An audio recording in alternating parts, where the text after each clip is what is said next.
Bagaimana Tempo menikmati wawancara saya berjuta-juta penonton.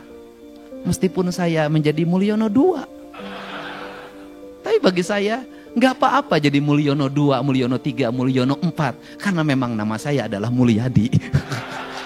Udahlah, dibikin simple, dibikin efektif, kemudian kerjakan sesuatu berdasarkan selera kita. Pakailah baju yang membuat kita nyaman, jangan memaksakan diri bajunya orang lain. Pakai baju orang lain tuh nggak enak, Pak. Apalagi pakai istri orang lain digebukin, Pak.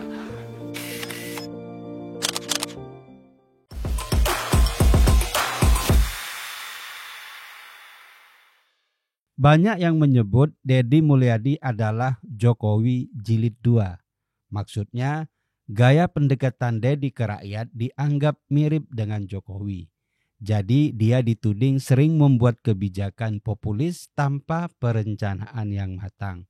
Misalnya soal penggusuran bangunan liar, pendisiplinan anak nakal di barak militer, atau soal perencanaan pembiayaan anggaran yang dituduh tanpa konsultasi DPRD Jabar. Majalah Tempo bahkan menurunkan judul "Habis Mulyono, terbitlah Mulyadi". Mulyono adalah nama kecil Jokowi.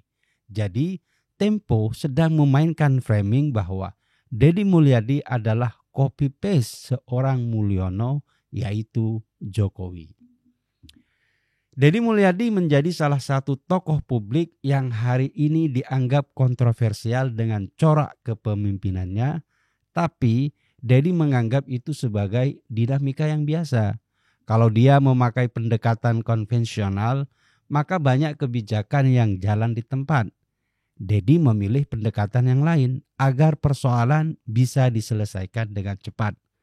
Dan terbukti, semua persoalan yang dulu tak bisa diatasi jadi beres di tangan Deddy Mulyadi. Dalam demokrasi, kritik tidak bisa dihindari. Namun tidak semua pemimpin mampu menghadapi kritik dengan lapang dada. Apalagi jika kritik tersebut tidak hanya menyangkut kebijakan, tetapi juga pribadi. Misalnya soal gaya komunikasi dan pendekatan kepemimpinan. Deddy Mulyadi adalah sedikit dari beberapa orang yang menghadapi gempuran nyinyiran itu dengan senyuman. Dia sudah kenal berbagai serangan politis yang dialamatkan kepada dirinya. Sebutan gubernur konten atau Mulyono 2 diterima dengan santai oleh Deddy Mulyadi. Dalam sebuah acara ulang tahun Bank BJB ke-64, Deddy nggak masalah disebut Mulyono kedua. Soalnya namanya juga Mulyadi. Ia bahkan menambahkan, itulah marketing dunia sudah seperti ini. Penyebutan semacam itu hanyalah trik marketing supaya kontennya laku dan ada yang baca. Disinilah kita bisa melihat karakter sejati seorang pemimpin. Bukannya tersinggung atau membuat klarifikasi panjang yang defensif, Deddy justru menertawakan kritik Tempo itu. Ia tahu bahwa di era digital persepsi seringkali lebih kuat dari fakta. Tetapi alih-alih terjebak dalam debat tak berujung, ia memilih menjawab dengan kerja yang nyata. Julukan seperti gubernur konten seringkali muncul karena gaya kepemimpinan Deddy yang sangat visual dan langsung menyentuh rakyat.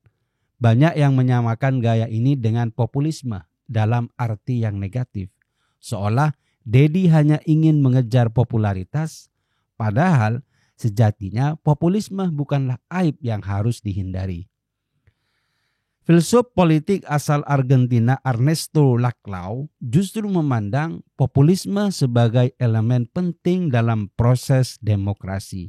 Dalam karyanya On Populist Reason, Laclau menjelaskan bahwa populisme adalah cara yang efektif untuk mendobrak kemacetan dalam tatanan sosial politik yang stagnan. Ia melihat populisme sebagai mekanisme artikulasi tuntutan rakyat yang tidak terwadahi oleh sistem lama. Deddy Mulyadi dengan gayanya yang belusukan, lugas dan penuh narasi keseharian rakyat sejatinya sedang menjalankan peran populis dalam arti yang positif. Ia membuka ruang komunikasi langsung dengan masyarakat yang selama ini merasa tidak didengar. Ia membangun jembatan antara birokrasi dan warga biasa. Dalam hal ini, populisme bukan pencitraan, tetapi cara baru dalam berpolitik yang lebih egaliter. Kalaupun itu disebut pencitraan, salahnya di mana? Bukankah semua tokoh publik akan terus melakukan pencitraan atas pekerjaan yang sedang dijalankannya? Dedi juga dikenal dengan prinsip-prinsip yang sederhana namun efektif. Ia menegaskan bahwa dalam kepemimpinan dibikin simpel, dibikin efektif. Kemudian kerjakan sesuatu yang sesuai selera kita. Hal ini bisa kita lihat dari keputusan-keputusannya yang seringkali tidak konvensional, tetapi langsung menyentuh masalah nyata, seperti program pengiriman siswa yang berperilaku nakal ke barak militer untuk pembinaan disiplin. Kebijakan seperti ini memang menuai kritik yang keras, tetapi seorang pemimpin tidak selalu harus mencari aman dan populis secara sempit. Ada saatnya pemimpin harus mengambil keputusan yang tidak populer demi kepentingan jangka panjang. Dedi menunjukkan keberanian itu, dan lagi-lagi ia menjawab kritik bukan dengan kata-kata, tetapi lewat keberanian bertindak. Dalam narasi Tempo, Dedi diidentikan dengan Jokowi. Dulu, Jokowi juga dicap sebagai pemimpin populis. Dia belusukan ke kampung-kampung, membangun narasi kedekatan dengan rakyat. Ia bahkan kerap dicemooh karena gaya bicaranya yang dianggap terlalu sederhana untuk ukuran presiden. Namun, di balik gayanya itu, Jokowi menunjukkan kerja nyata, pembangunan infrastruktur yang masif dari jalan tol, pelabuhan, hingga bandara di pelosok negeri. Ia membangun konektivitas yang selama puluhan tahun hanya menjadi mimpi. Tentu tidak semua kebijakannya sempurna. Namun bukan berarti semua yang dilakukan oleh Jokowi salah, sebagaimana narasi yang selama ini dibangun oleh sebagian pembencinya. Disinilah pentingnya objektivitas dalam melihat seorang pemimpin. Kritik itu boleh, tapi harus adil dan proporsional. Kita tidak boleh menutup mata terhadap keberhasilan hanya karena kita tidak suka pada gaya politiknya. Hal yang sama berlaku juga untuk Deddy Mulyadi. Ia mungkin berbeda dalam melakukan pendekatan, tapi tujuannya tetap membangun Jawa Barat dan hasilnya juga terlihat jelas. Deddy telah menunjukkan bahwa menjadi diri sendiri, berani mengambil langkah yang tidak populer dan tetap dekat dengan rakyat. Meskipun pada akhirnya dia disebut pemimpin populis, tapi tindakan Deddy memberikan bukti konkret dan hasil yang nyata. Mungkin ada banyak orang yang berharap Deddy akan membalas kritik dengan keras dan konfrontatif, tapi ternyata dia malah menanggapinya dengan sangat santai. Deddy juga tidak anti terhadap lawan politik.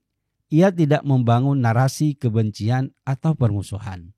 Justru dengan nada santai ia menertawakan label negatif yang disematkan kepadanya. Misalnya soal konflik dengan fraksi PDIP di DPR Jabar yang juga berakhir dengan damai. Karena Deddy tidak pernah menganggap pihak lain sebagai musuh. Deddy Mulyadi bukanlah pemimpin yang sempurna. Ia juga bukan tanpa kontroversi.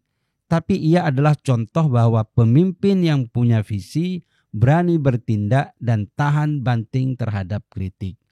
Ia menunjukkan bahwa populisme bukan sesuatu yang nista, selama digunakan untuk membela rakyat. Populisme hanyalah gaya politik yang outputnya jelas dan bukan janji manis belaka. Deddy adalah representasi dari generasi baru pemimpin Indonesia yang tidak takut dekat dengan rakyat, tidak gentar menghadapi kritik, dan tetap bekerja meski disalahpahami. Dalam masyarakat yang semakin kritis ini, kita tidak butuh pemimpin yang sempurna, tapi pemimpin yang otentik, jujur, dan tahan uji. Karena memang tak ada manusia yang sempurna. Pada akhirnya, rakyat akan menilai siapa yang benar-benar bekerja untuk mereka. Pemimpin sejati bukan orang yang hanya pandai berwacana dan mengumbar janji, tapi mereka yang bekerja keras dengan segenap hati. Pemimpin yang tidak terbang karena mendapat pujian dan tidak tumbang karena mendapat cacian.